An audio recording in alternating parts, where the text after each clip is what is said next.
Hey guys, this is Andy Dandy Toys doing another figure review for all of you. Today we're going to be doing the Marvel Select Moon Knight figure. I had purchased this from the Disney store, actually a Disney outlet store. It was initially a Shop Disney exclusive on Disney's website. It was about 40 bucks. I happened to get it for half off, $19.98. You can see the price sticker there. So from what I understand and from the reviews I've seen before, this is a really old figure that's just been repainted to look like Marvel's Moon Knight show that aired on Disney Plus last year. I would have to say it is my favorite show. It is a perfect show. I give it a perfect 10. Let me know in the comments, guys, what you guys thought of the show, whether you liked it, hate it. Let me know your rating. This is a re-release, just repainted of the older figure. The older figure came out, I believe, 2006, just doing a little bit of research there. And I think that the box artwork changed, and the most important thing as well, being the accessory. I think the older accessory was the Temple of Khonshu, which was very hard to find initially. I actually purchased it separately as a display for my MCU Moon Knight and Mr. Knight and Khonshu figure. But just taking a look at the back of the packaging, this is Moon Knight from Comic Inspired. His Comic Inspired look, Marvel Select on Marvel, and then from Diamond Select Toys there. And then going back, this is another piece of comic book artwork. I think looks really cool. And yeah, so with the Diamond Select figures, I know that the articulation is a little bit limited. And as I mentioned before, the accessory or the display piece is different than the Temple of Khonshu that came with the previous release. So let's get to it and let's open up the package. This is a cool little detail insert that's in the package. These are Disney store exclusives, I believe, from Diamond Select Toys. There's a Carnage figure, there's an Endgame Thanos, there is Endgame Hulk, and then on the other side we have the Taskmaster. And then if you turn it around, there's another section of figures. There's Taskmaster, Thing, Captain Marvel, the Sandman. There is the Hulkbuster Iron Man, as well as a few other figures. So guys, here's a first look at the Moon Knight figure himself. This is a very cool figure. I definitely suffers from old articulation, but again, I think the original figure released in 2006. I'll have to check on that, but again, I think it's most likely 2006. So you're looking at almost a 20-year-old figure. It's repainted very well, again, to match the Disney show that had released. There is a good amount of detail and shading, if you can tell here, in between the cape. It is a hard plastic cape. At the same time, there is a good variation of grays and dark grays here. So that's very cool. And it continues up to the top of the figure. Nice amount of grays in there. 50 shades of gray, and if you will. And nice gold rings here. There's gold accents on his gauntlets, on his chest piece, as well as his belt.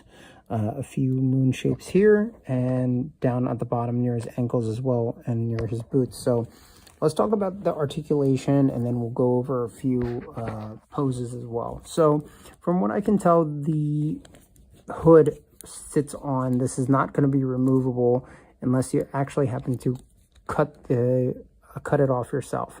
I believe this is on a ball peg, I want to say.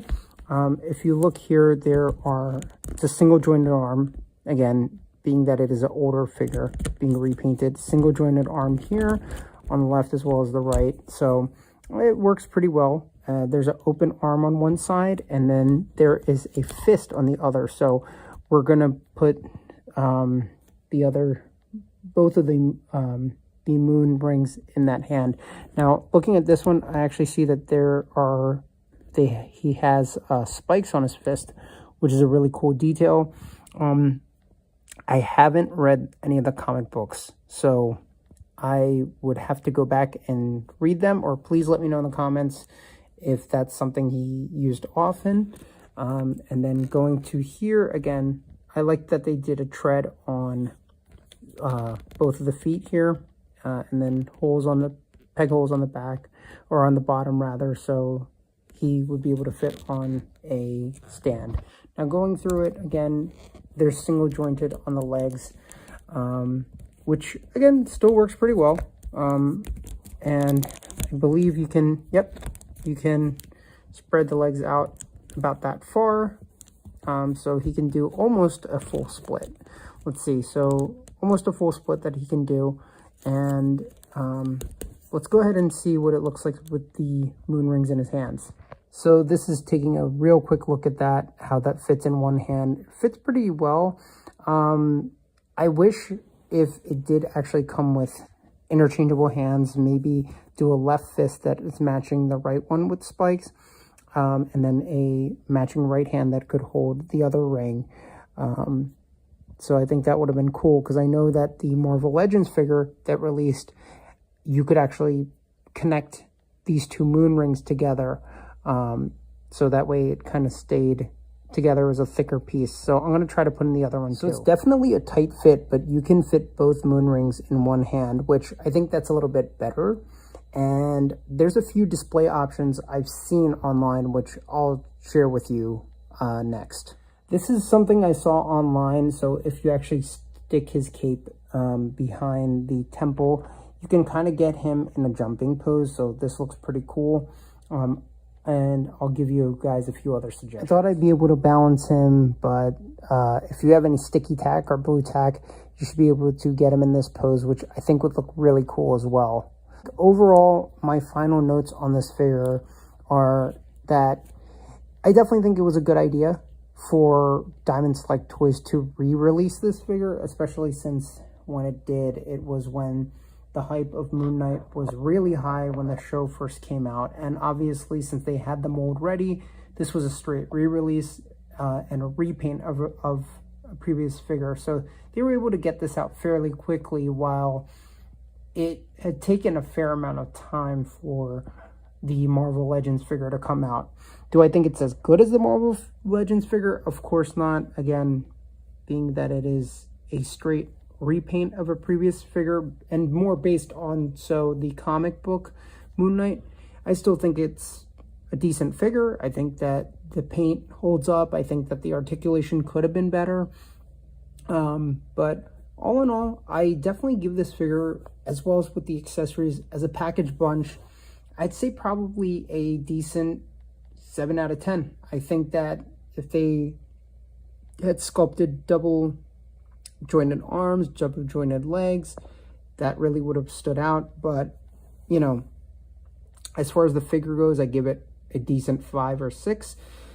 The fact that it comes with this decent stand gave it the extra point. So yeah, 7 out of 10. I think this is a great figure, and especially for the price of $19.98, $20 where I got it, it's definitely a good opportunity to pick it up and maybe try it on Disney's website, see if it's still available.